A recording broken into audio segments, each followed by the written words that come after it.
Hey, what's up, guys? Welcome back to Guys of Magic. This is Hunter and Steven. Say what up, Steven. Hello, everyone.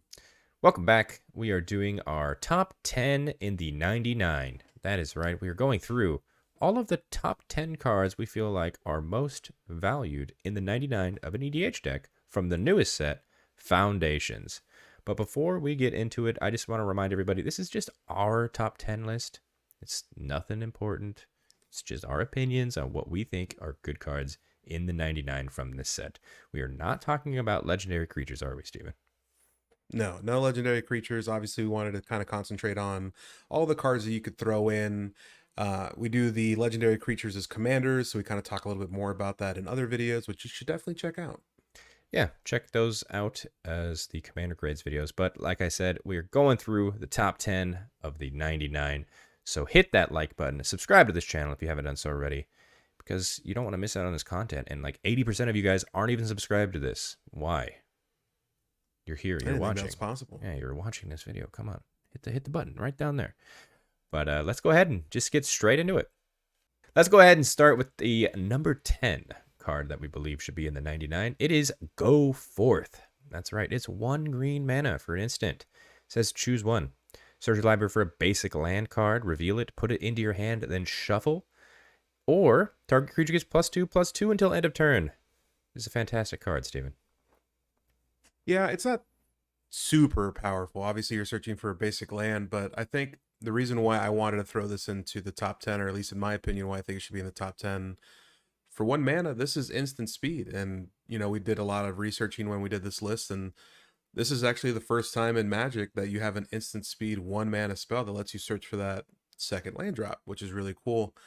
Uh, I love this because when I play games of Commander, obviously I feel like there are times where I have a 1 land hand that I really, really want to keep, and I feel like this might make me keep it just so I can guarantee that second land drop. Yeah, and you mentioned we've seen other effects like this in Magic, like Evolution Charm, for instance. That's 2 mana. That kind of does get a basic land, put it in your hand. But for 1 mana at instant speed, that is really, really good.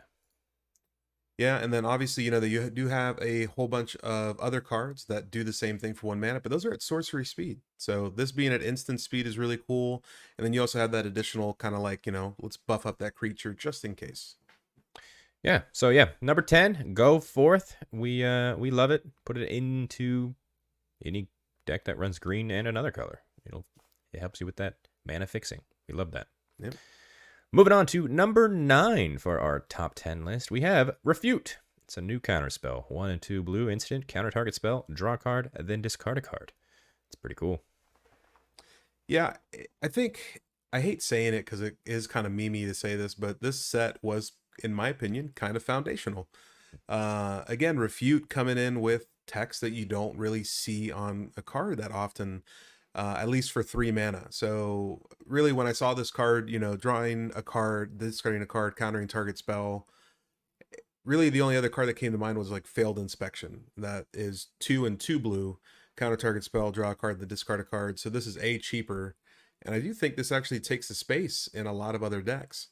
You have things like cancel, same effect, but you're not kind of rummaging through your deck. So I think this kind of like gets rid of cancel if you're throwing that into any kind of counter deck, and you're replacing it with Refute. Yeah, Refute is just a better cancel. Obviously, it's the exact same mana value. Exclude, failed inspection, those kind of effects also very similar to this one. But as you see, we are doing a bit of a power creep. So when old cards get bad, time to make new ones that are better, right? Yeah, 100%. I mean, a lot of counter spells that are, cheaper really say, things like counter target non-creature spell, counter target instant or sorcery. This is just any spell. Boom. Counter target spell. We're here for it. Moving on to number 8 for our top 10 list of good cards to throw into the 99, we have Quilled Great Worm. It's 4 and 2 green for a creature worm. It is a 7/7. It has trample. It says whenever a creature you control deals combat damage during your turn, put that many +1/+1 counters on it. And you may cast this card from your graveyard by removing 6 counters from among creatures you control, in addition to paying its other costs. I absolutely love this card. This is an all-star in my opinion. I love the fact that it's combat damage, period. Not combat damage to a player, but just if your creature was in combat, you're getting counters. Even if you block, you're getting counters. It's so good. Yeah, this is a pretty solid card. I mean, obviously, when you see this card, you kind of think Vigor to a certain extent. Mhm. Same kind of mana, obviously one green less. Uh, I think Vigor is better. The only thing that I think this card does way better is obviously if you're playing a counter style deck, being able to cast this card from the graveyard by removing 6 counters from your permanents. It's pretty amazing. So I love that additional text on there. Yeah, you did mention Vigor. Vigor, obviously, it prevents all combat damage from happening if it was to die, essentially, it gets that many counters. But Vigor, you get shuffled into your library, a little harder to cast, like you said, Quilt Great Room, straight from the graveyard back onto the battlefield by removing any type of counters. It does not say +1/+1. Granted, you were probably going to be making most of those with this card, but if you had a counter that you can add elsewhere, it's awesome. Yeah, plus I mean like, when you're casting this card, if you're just doing it on your turn normally from the graveyard, which is really cool, you've removed those counters. Now you can just go into combat and then just get those counters back. It's just a beautiful cycle. It really, really is. I am here for it. I love it. As you know, I'm the counter guy. You are. Moving on to our number 7 spot here, also kind of deals with the counters. It's Scythe Cat Cub, 1 and a green for a 2/2 creature cat. It's got trample and has landfall, which says whenever a land you control enters, you put a +1/+1 counter on target creature you control. If this is the second time this ability has resolved this turn, double the number of +1/+1 counters on that creature instead. Now, obviously, this card is going to be a lot better in a landfall themed deck because landfall is incredible and it's a very powerful effect. But just any kind of fetches and anything like that, just, this card goes nuts. Yeah, I mean, kind of similar to Bristly Bill to a certain extent. I love this card just a little bit more just because obviously it does have the second time ability on this where you can put it on all creatures rather than just the one. Bristly Bill just kind of continues to put it on one target creature. Obviously, Bristly Bill for that 5 mana, you can double the amount of counters on all your creatures, which is really cool. But this is just really fun. Coming down at 2 mana, it's a 2/2, and it has trample. I mean, just pump this thing up to the moon, man. Yep, that's exactly what I was going to say. You go ahead and throw all the counters onto the cub itself, and it just goes crazy. I know we've seen other landfall kind of effects that do the counter thing. Retreat to Kazandu also does that very well. This is just that extra of giving counters and doubling them with another landfall trigger. This card goes, like I said in the beginning, goes really well in any landfall deck. Moving on to number 6 in our top 10 list, we have Scrawling Crawler. It is 3 mana for a 3/2 artifact creature Phyrexian Construct. It says at the beginning of your upkeep, each player draws a card. And whenever an opponent draws a card, that player loses 1 life. Now, I know what we say on this channel all the time, Steven. Giving your opponent's card draw is not good. And I still stand by that. Helping your opponent out, not great. But the upside with that being your opponent's losing life seems pretty good.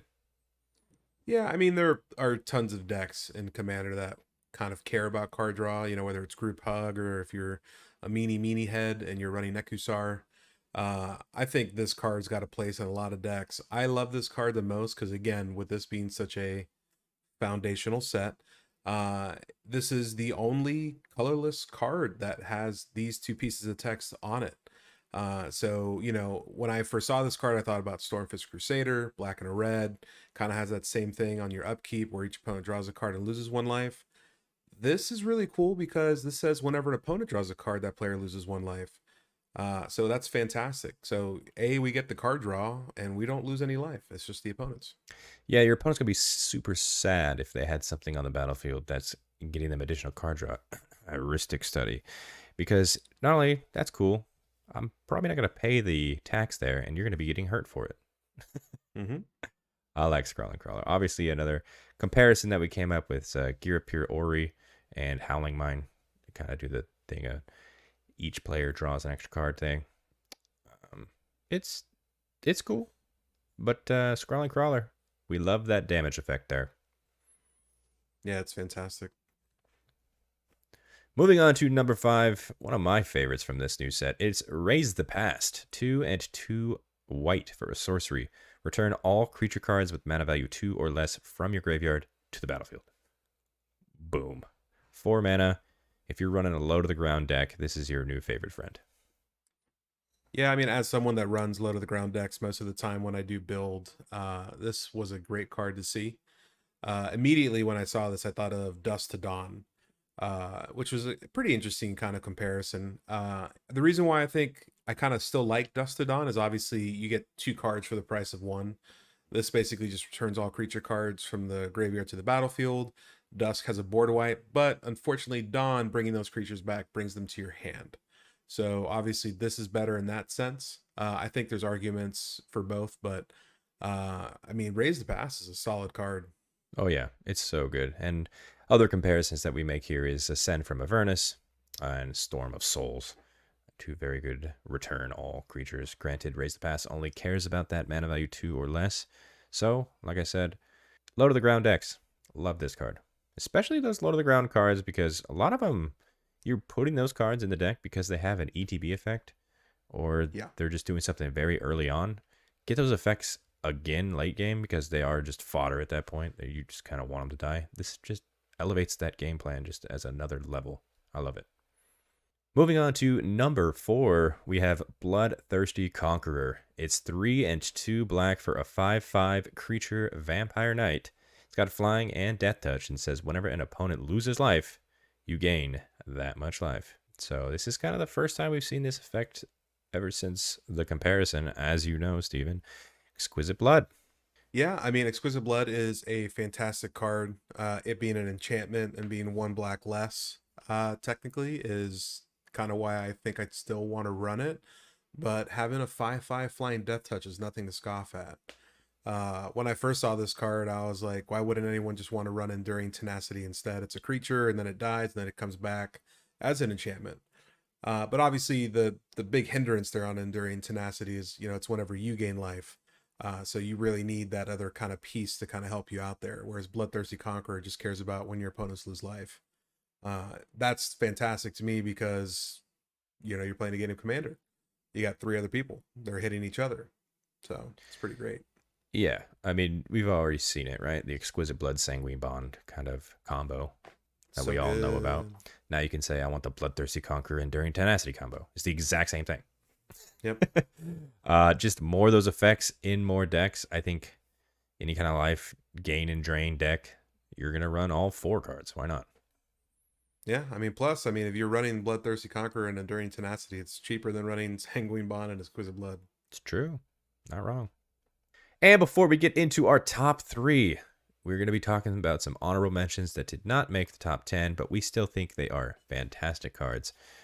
Starting with Homunculus Horde. It's 3 and a blue for a 2/2 creature Homunculus. Whenever you draw a second card each turn, create a token as a copy of this creature.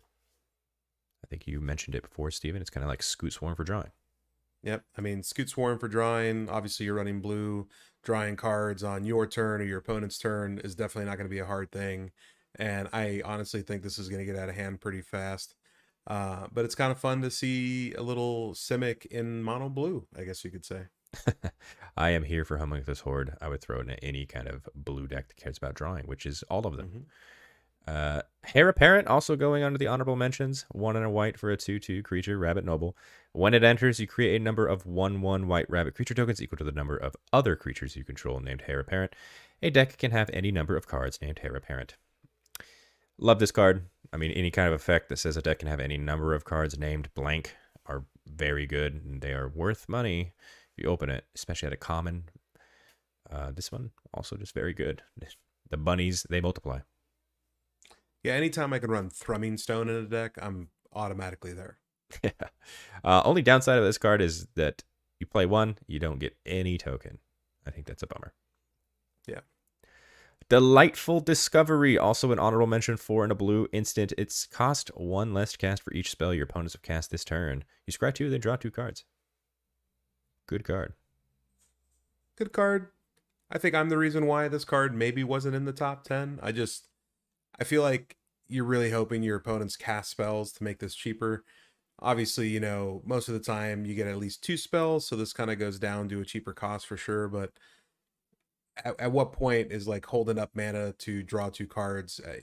I think that's the only reason why I wasn't a huge fan of this, but I'll definitely give it an honorable mention. Yeah, I think this card is great. I mean, if your opponent plays a mana rock and then uses that mana rock to cast another thing, now 3 mana, scry 2, draw 2 cards. I'm here. Our next honorable mention is Starlight Snare, 2 and a blue enchantment aura, enchant creature. When this aura enters, you tap enchanted creature. An enchanted creature doesn't untap during its controller's untap step. I think you're a big fan of this card, Steven. Yeah, I'm a massive fan of this card. It kind of reminds me of that cycle of basically just like Imprison of the Moon or Dryad. It's really great. I just love the fact that this, instead of giving them mana like Imprison of the Moon and that other green one does, this essentially just says no. Uh, you are tapping the creature down. It can no longer untap. It's basically just out of the game. Now, granted, if it's a static ability, I know that's the kind of argument that you were telling me when we were talking about these cards before, Hunter. I do get that static abilities definitely, this does nothing for it. But if somebody's got a really big beater and you don't want it to do anything anymore, Starlight Snare. Yep, I totally agree. It's a good card. Take down the biggest threat. The final honorable mention before we get to our top 3 is going to be High Fae Trickster. That is right. 3 and a blue for a 4/2 creature fairy wizard. It has flash, it has flying, and it says you may cast spells as though they had flash. Good card. Have flashing in any spells at instant speed. Obviously, it's flash. Yeah. I mean, I'll take the hit here, guys. You can get me down in the comments. I am the person that did not allow this to be in the top 10. I think it's a great card. I think Leyland of Anticipation is a much better card for the same amount of mana. That, and if it's in your opening hand, you get to cast it for free. Whereas this is 4 mana. Granted, you have a 4/2 flyer, but it's not a big butt. 2 tiny little birds kill this thing. I get that you get to cast spells as though they had flash, but 4 mana is so much to invest for a creature. And I know we hate making the argument, but that just dies very easily. I don't see it here.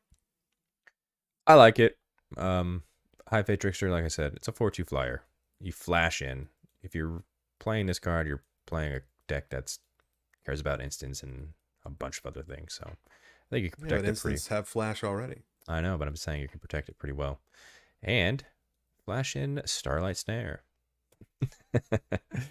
Whatever. But let's go ahead and move on to the top 3 in the 99. We are kicking it off with number 3, Blasphemous Edict, 3 and 2 black for sorcery. You may pay black rather than pay the spell's mana cost if there are 13 or more creatures on the battlefield. Each player sacrifices 13 creatures of their choice. Boom. We have a new board wipe in black. It's pretty good. Board wipe quotations. I mean, each player sacrifices 13 creatures. If someone is having more than 13 creatures, they deserve to win at that point. Yeah. All those Scoot Swarm and Homunculus Horde players now. You never know. And the Hair of Parents. Yeah, that's true. This is a fantastic card. Obviously, the comparison here is Blasphemous Act. Blasphemous Edict, Blasphemous Act. It cares about the number 13. Blasphemous Act is a little bit better because it does make that mana cost just cheaper for each creature on the battlefield, and it just deals 13 damage to everything. Whereas you need exactly 13 or more creatures on the battlefield for it to cost 1 black. But even then, I feel like at 5 mana, each player sacrifices creatures rather than destroy all creatures. I think it's very good because it gets around all those kind of indestructible effects. Yeah, I think, when I was talking to Shane when we were making this list, one of the big things that I kind of really agree with him on is, you cast Blasphemous Act on your turn, and in response, instead of somebody countering it, they cast Heroic Intervention or some other kind of like indestructible effect. And it just really ruins your day. And just kind of like you were saying, like this getting around those kind of things, I think is fantastic. I just like the fact that I no longer have to run Rakdos to hopefully get a Blasphemous Act. Now I can play mono black like a true player and just really hurt someone's day. Yeah, and the other black cards that we are kind of comparing this to is obviously the big baddie destroy all creatures themselves is Damnation. That's just a good board wipe in mono black. And Fraying Omnipotence as well. It's also a very good kind of effect. But yeah, Blasphemous Edict, very good card. This is probably going to go up in price until they reprint it. Agreed. Moving on to the number 2 card for the 99, we have Twin Flame Tyrant. 3 and 2 red for a 3/5 creature dragon. It's got flying, and it says if a source you control would deal damage to an opponent or a permanent an opponent controls, it deals double that damage instead. So we have a double damager on a dragon. We've seen the double damage before. I think this is a pretty cheap effect here. Twin Flame Tyrant, just a very good card in any kind of red deck. Yeah, I mean, I really do enjoy this card. I mean, it's a 3/5, but essentially it's a, it's a 6/5. I think it's fantastic. I think having this card on a creature is really good. Most of the time when you see these effects are all enchantments. Plus it comes down for 5, which is pretty cheap. I think when I was looking at cards that kind of do the same thing, I was basically looking at like Angrath Marauders. That's 7 mana for a 4/4 that, basically does the same thing. It 7 mana. Yeah, 7 mana is quite a bit there. Twin Flame Tyrant brings that down aggressively to 5. Yeah. Another 5 mana spell that kinda is similar is Dictator of Twin Gods. Obviously that is any double damage to any player. So Twin Flame Tyrant fixes that where it's only your stuff dealing double damage. Yeah. But yeah, I am so here for this card. I love it. And our number 1 card in our list of the top 10 in the 99 for Foundations, we are naming a Banner of Kinship. That is right. It is 5 mana for an artifact that says, as this artifact enters, you choose a creature type. This artifact enters with a fellowship counter on it for each creature you control of the chosen type, and creatures you control of the chosen type get +1/+1 for each fellowship counter on this artifact. Yeah. Banner of Kinship, I mean, if you guys have been watching this channel long enough, I love my kindred types. And this card goes in all of them. I mean, yeah. It's probably the only card that's going to go in kindred decks. Yeah, Banner of Kinship, baby.